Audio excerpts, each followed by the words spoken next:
Imaginons un peu la scène. Vous demandez à votre enfant, ou plutôt dans ce cas-là à votre ado, de débarrasser la table, de vider le lave-vaisselle. Un truc simple, banal, un truc du quotidien. Et là, il vous répond « Wesh frère, j'ai autre chose à faire ».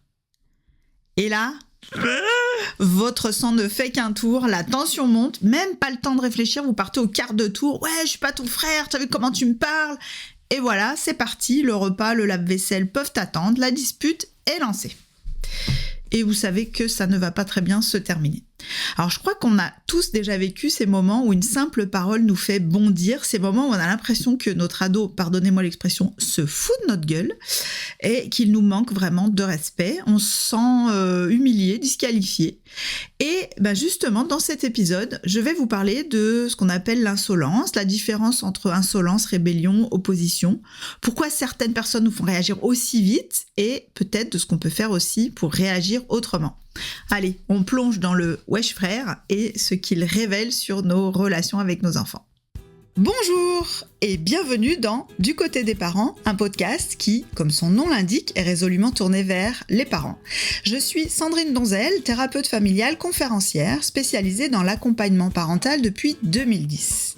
Ces années d'expérience m'ont permis de comprendre que les parents n'ont pas besoin de conseils parfaits, inapplicables dans un monde qui justement ne l'est pas parfait, mais plutôt de réponses qui tiennent compte de leur réalité sans leur laisser croire qu'ils commettent un potentiel désastre pour le développement de leur enfant à chaque instant.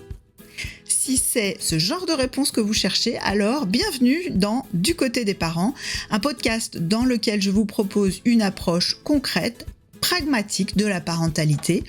Pas de recettes miracles, mais des outils, des perspectives pour voir les choses autrement et affronter les défis parentaux du quotidien avec un peu plus de confiance et de sérénité. Si ça vous plaît, alors montez le son et zou, c'est parti pour un nouvel épisode de Du côté des parents.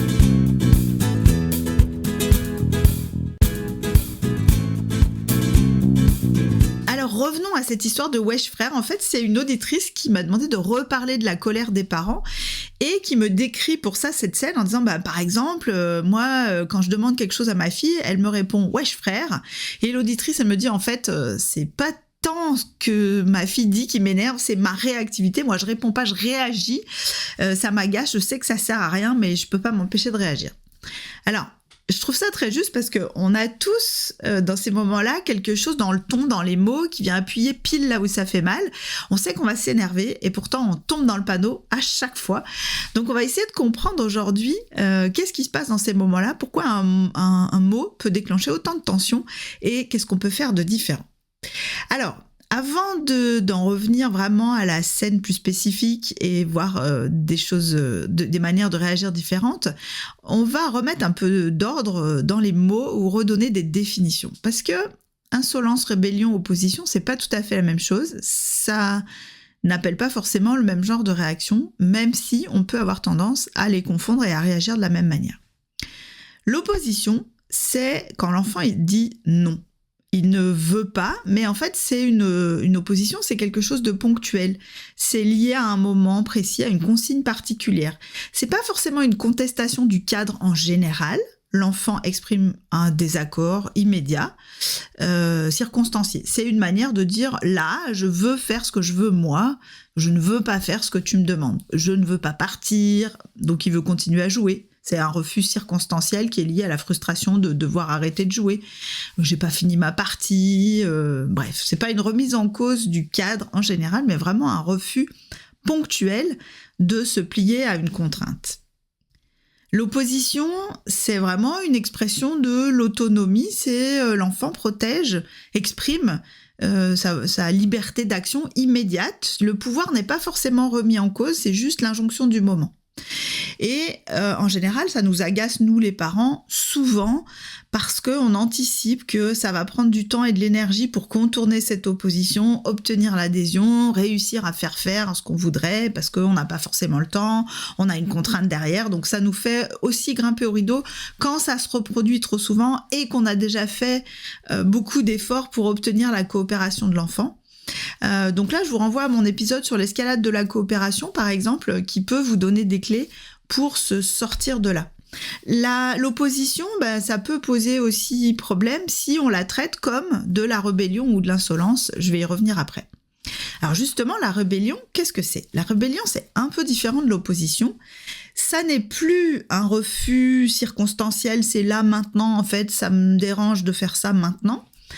C'est plutôt, je ne veux plus que tu m'imposes des choses. C'est vraiment, la rébellion, c'est une contestation du cadre en lui-même, des règles et de la manière dont elles sont décidées ou imposées.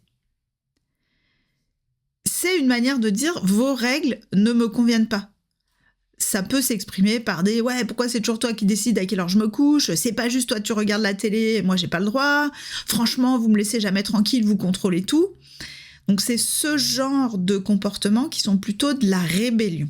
Et la rébellion, elle peut apparaître quand l'enfant ne s'est pas senti entendu à plusieurs reprises dans des oppositions à répétition. C'est pour ça que si on ne tient pas compte des oppositions et de ce qu'elles peuvent vouloir dire, on peut tomber dans de la rébellion parce que du coup, l'enfant a le sentiment que le cadre est trop imposé, trop unilatéral, qu'il n'a pas de marge de négociation et donc il va rejeter le cadre plus globalement parce qu'il ne se sent pas entendu. Le message profond, c'est pas je veux pouvoir faire ce que je veux à certains moments, mais c'est vraiment je veux reprendre du contrôle sur ma vie ou, pour le dire de façon ado, je veux peser dans le game.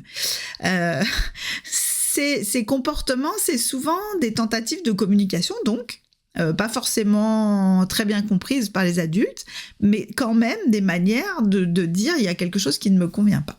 Donc ça, c'était pour l'opposition ou la rébellion, qui sont plutôt des manières très frontales de contester les règles et les manières dont elles sont édictées et conçues. Mais l'insolence, c'est un petit peu à part.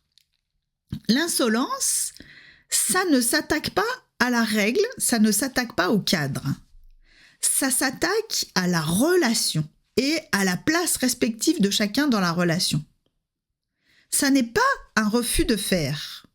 On est dans quelque chose de beaucoup plus subtil que ça.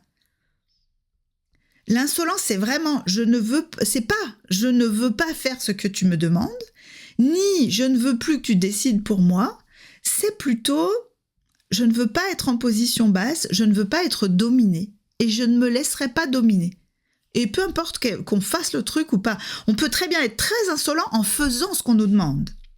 Donc l'insolence, c'est vraiment une manière pour quelqu'un qui se sent dominé, en position basse, en position inférieure, de reprendre du pouvoir, mais une manière de reprendre du pouvoir qui se fait en douce, de manière presque imperceptible. Un simple sourire peut être perçu comme insolent, tout simplement parce que ce sourire dit « tu n'as en réalité aucun pouvoir sur moi ». Et c'est pour ça que l'insolence, souvent, ça fait grimper au rideau la personne à qui ça s'adresse quand elle s'en rend compte, et c'est pour ça que c'est si déstabilisant, parce qu'en apparence, il n'y a pas de contestation, mais qu'en réalité, ça renverse la hiérarchie. L'insolence, ça cherche à rétablir l'égalité.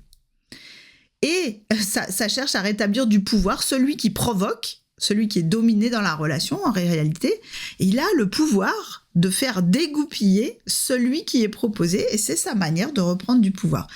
On ne parle d'insolence que quand il y a un rapport de pouvoir. C'est toujours la personne dominée qui est insolente, jamais la personne dominante. J'avais fait une vidéo sur le sujet où je parlais déjà de ça, que vous retrouverez sur YouTube et sur le blog, je vous mettrai le lien dans les ressources. Donc, l'insolence vise à rétablir une forme d'égalité. Maintenant qu'on a fait cette distinction, on va revenir à notre wesh frère, parce que le wesh frère, ça peut être de l'opposition, ça peut être de l'insolence, ou ça peut être de la rébellion. Mais je trouve que déjà, cette distinction, elle peut être intéressante pour les parents, pour se demander qu'est-ce qui me fait autant réagir dans cette situation. Quand cette jeune fille, elle dit « wesh frère », que le sang de sa maman ne fait qu'un tour, ce qui fait réagir cette maman, ça pourrait être déjà un sentiment d'injustice. Quelle que soit l'intention derrière le comportement de la jeune fille, c'est-à-dire que la jeune fille soit en train de s'opposer, de dire là j'ai pas envie de faire ça maintenant, qu'elle soit en train de dire il y a trop de règles dans cette maison et je trouve qu'elles sont imposées trop unilatéralement, ou qu'elle soit en train de dire c'est moi qui reprends le contrôle dans cette maison, ça se peut que la maman elle réagisse parce qu'il y a un sentiment d'injustice. Après tout, moi j'essaye d'être à l'écoute, je n'en demande pas tant que ça, je suis plutôt cool, et alors les rares trucs que je demande, paf, je me prends un wesh frère. merde à la fin, quoi. D'où l'envie de sauter à la gorge de cette jeune fille et de dire maintenant ça suffit, quoi. Il peut y avoir un sentiment d'injustice, pas seulement par rapport à ce que fait cette maman, il peut y avoir aussi un sentiment d'injustice avec l'autre parent, par exemple. Ouais, elle me répond à moi comme ça et pas à son père, et donc là aussi une espèce de volonté du parent de reprendre le contrôle, le pouvoir, de remettre le cadre. Mais dans les deux cas, ça reste dans la même famille, celle de l'injustice perçue, qui donne envie de rectifier l'injustice. Et de rectifier l'injustice en remettant du cadre. Il peut y avoir aussi une peur du glissement éducatif. Oh là là, mais si elle parle comme ça, ou si elle me parle comme ça, là, elle a 12, 13 ans, demain, qu'est-ce que ça va être, qu'est-ce que c'est que ces façons de parler? Et on risque de réagir à tout ce que le wesh frère peut symboliser. Et donc là aussi, on va essayer de rectifier, c'est comme si on essayait de rectifier toute l'éducation. Là, d'un coup, on met beaucoup de poids sur une situation. Et ça se peut aussi que la maman perçoive dans ce wesh frère de l'insolence. Ça nous fait aussi souvent l'insolence réagir très violemment parce que c'est très pernicieux et c'est très très énervant quand on le subit. Alors que, encore une fois, l'enfant, lui, n'est pas forcément dans la provocation, dans l'insolence. Peut-être que simplement il exprime une frustration face à une contrainte ponctuelle.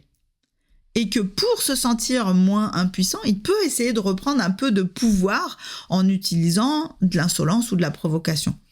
Et le wesh frère, c'est parfait pour ça, parce qu'un peu en un mot, hop, il remet la relation sur un terrain d'égalité. C'est d'autant plus vrai dans cette situation, parce que c'est un mot qui fait réagir sa maman. Donc cette ado, quelque part, elle sait qu'elle touche juste. Elle ne le fait pas forcément exprès, mais elle a expérimenté que quand elle fait ça, le parent répond en recadrant et ça vient confirmer à l'enfant qu'il a du pouvoir du coup sur son parent à ce moment-là. Et soit dit en passant, plus on se dispute, plus le lave-vaisselle attend. Je suis assez prête à parier que souvent la dispute fait complètement perdre de vue le vidage du lave-vaisselle ou le débarrassage de la table. Et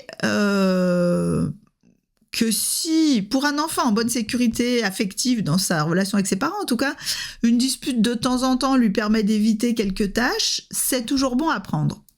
Si, je vous assure, ils sont capables de ça. Donc, comment est-ce qu'on peut faire autrement ? Notamment pour moins s'énerver, parce qu'on voit bien qu'en effet, s'énerver n'est pas forcément la bonne chose. Alors, à faire, la plus efficace. Donc déjà, pour éviter de s'énerver, parce que quand on est dans la réaction et qu'on n'est pas dans la réponse, on répond pas au bon niveau et donc on tourne un peu en rond, peut-être déjà repérer ce que ça vient toucher. Est-ce que c'est le sentiment d'injustice, comme je l'évoquais ? Est-ce que c'est la peur de perdre le contrôle sur l'éducation ? Est-ce que c'est ce sentiment d'être mis en cause dans la relation ? Ça aide à comprendre. Et puis, ça aide à prendre du recul pour dire est-ce que vraiment ça vaut la peine de réagir ou pas sur ce truc-là en particulier.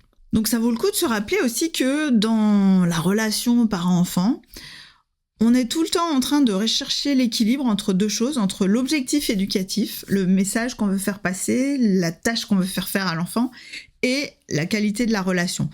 Et l'équilibre entre les deux, c'est tout l'art de la parentalité. Si on est trop centré sur l'objectif éducatif, on abîme la relation, en tout cas une relation qui se tend.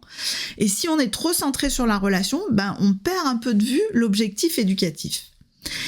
Mais dans ce type de situation, en tout cas, si notre manière de réagir, c'est d'être très centré sur l'objectif et la forme, c'est-à-dire pas non seulement faire la tâche, mais aussi recadrer la manière dont l'enfant s'exprime avec nous, et que ça ne marche pas, que ça donne lieu à une dispute, peut-être que ça vaut le coup de lâcher un peu l'objectif temporairement pour redonner de la place à la relation. C'est-à-dire entendre la frustration, le ras-le-bol, le message sous-jacent.